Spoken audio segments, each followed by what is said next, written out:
আপনারা দেখছেন অসীমত্ব। মহাবিশ্বের এই অসীমত্বে কখনো চিন্তা করে দেখেছো যে আমরা কতটাই না ছোট? চিন্তা করলে কেমন জানি গাছ শিউরে ওঠে, তাই না? আবার মাঝে মাঝে মনের ভেতর কেমন একটি চিন্তা ও ভয়ের সৃষ্টি হয়, তাই না? তবে এই ছোট ছোট লিলিবোট মানুষের মাথায় যে কতই না বুদ্ধি, কতই না জানার ইচ্ছা, কতই না মেধা রয়েছে তা চিন্তা করলেও অবাকই লাগে। দেখো না, রাতের আকাশে তাকালেই শত শত কোটি কোটি তারা দেখা যায়। এই সকল তারা সম্পর্কে এই ছোট্ট ছোট মানুষদের ছোট্ট ছোট্ট মস্তিষ্কে সকল জ্ঞান সঞ্চিত রয়েছে। এই সকল তারার বেশিরভাগই আজকে হতে পারে বেঁচে নেই, আবার হয়তো মৃত্যুর খুবই নিকটে। তাদের আলো শত শত লাইট ইয়ার দূর থেকে আমাদের চোখে এসে পড়েছে। আজ আমরা এমন একটি তারা সম্পর্কে জানবো, কিন্তু এই তারাটি হয়তো বা অন্য তারাগুলোর মতো বোঝাটা এত সহজ নয়। এক্সাইটিং লাগছে, তাই না?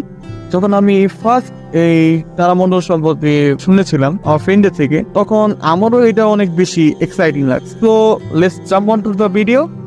ট্র্যাপিস্ট-1 সিস্টেম কোনো সাধারণ তারা নয়, আগেই বলেছি। আসলে এই তারাটি তার নামের মতোই অনেক বেশি রহস্যময়। ট্র্যাপিস্ট-1 হলো মহাকাশের ছোট্ট একটি তারা, কিন্তু আকর্ষণীয় এক বিন্দু। এই তারাটি অ্যাকুয়ারিয়াস তারামণ্ডলে অবস্থিত। এই তারা আমাদের সূর্যের মাত্র 9% আকারে এবং অনেক কম আলোতে। এটি কি লাল বামন তারা, or in other words red dwarf star.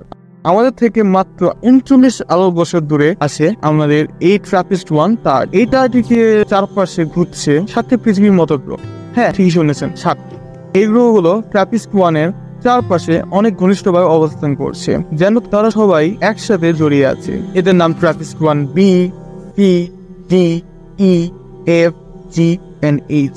এর মধ্যে 3টি হ্যাবিটেবল জোনে অবস্থিত। আচ্ছা, হ্যাবিটেবল জোন অর্থটা কি? এটির সহজতম ব্যাখ্যা হলো, যেই স্থানটি বসবাসযোগ্য পরিবেশ সৃষ্টি করাতে একটি গ্রহের জন্য উপযুক্ত কন্ডিশন সৃষ্টি করে তাকে আমরা হ্যাবিটেবল জোন বলি। তাই বলা যায় যে সেখানে পানির অস্তিত্ব থাকলেও থাকতে পারে, অর্থাৎ সেখানে জীবনের সম্ভাবনা থাকার পার্সেন্টেজ অনেক বেশি হয়। চিন্তা করতেই অবাক লাগছে যে আমাদের বাইরেও জীবনের অস্তিত্ব অবশ্যই থাকতে পারে, যাদেরকে আমরা এক কথায় এলিয়েন্স বলে বিবেচনা করি।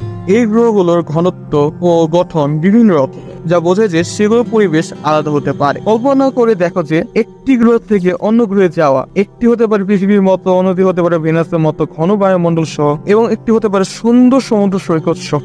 জেমস ওয়েব স্পেস টেলিস্কোপ এই গ্রহগুলোর বায়ুমণ্ডল পরীক্ষা করছে যে কোনো জীবনের চিহ্ন অনুসন্ধান করার জন্য। এই গ্রহগুলোতে আমরা আমাদের প্রথম বহির্জাগতিক প্রতিবেশীদের খুঁজে পেতে পারি, হয়তোবা তাদের সাথে কমিউনিকেশন করার জন্য। ছোট্টবেলায় কতই না সাইফাই মুভি দেখেছিলাম, like Interstellar and Aliens films etcetera. আজ হতে পারে সেই স্বপ্নগুলো সত্যি হতে যাচ্ছে।